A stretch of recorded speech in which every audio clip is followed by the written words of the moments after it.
బాపట్ల జిల్లాలో రాష్ట్ర గిడ్డంగుల సంస్థ బాపట్ల గూడనాంతరంలో జరుగుతున్న నర్లపర్లి పొగాకు కొనుగోలు కేంద్రాలను బీజేపీ రాష్ట్ర అధ్యక్షులు పివిఎస్ మాధవ్ సందర్శించారు. ఇక నల్లపర్లి పొగాకు రైతులతో మాట్లాడి సమస్యలు అడిగి తెలుసుకుంటున్నారు. టొబాకో బోర్డు చైర్మన్ యశ్వంత్తో ఫోన్లో మాట్లాడి రైతుల సమస్యలను వివరించారు. వీలైనంత త్వరగా పరిష్కరించాలని మాధవ్ కోరారు.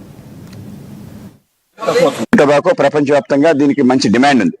కానీ డిమాండ్ ఉంది కాబట్టి ఎక్కువ వేస్తాం, పంట ఎక్కువ వేస్తాం. దీనికి ప్రత్యామ్నాయ పంట ఎక్కువ ఇదే వేయటం కారణంగా పెద్ద ఎత్తున మనకి 30 మిలియన్ క్వింటాల్సే అవకాశం ఉంటే మనం 85 మిలియన్ క్వింటాల్స్ వరకు పండించాం.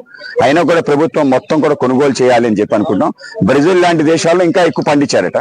సో దాని కారణంగా ప్రపంచ మార్కెట్ లో రేటు తక్కువ ఉంటుందని చెప్పి అభిప్రాయం. అది ఉన్నా కూడా దాన్ని కొనే విధంగా మన ప్రయత్నం జరగాలని చెప్పి చివరి బెయిల్ వరకు కొంటామని చెప్పి చెప్పడం జరిగింది. టొబాకో బోర్డు కేంద్ర ప్రభుత్వం అధీనంలో వచ్చిన ఈ కొనేది అంతా కూడా మార్కెట్ వాళ్ళు కొంటారు కనుక వాళ్ళు మార్కెట్ వాళ్ళు దీనికి సరైన ధర ఇచ్చి కొనే విధంగా లోపల లైటింగ్ పెంచే విధంగా ప్రయత్నం చేస్తాం. అలాగే రెండోది అంటే మినిమం 6,000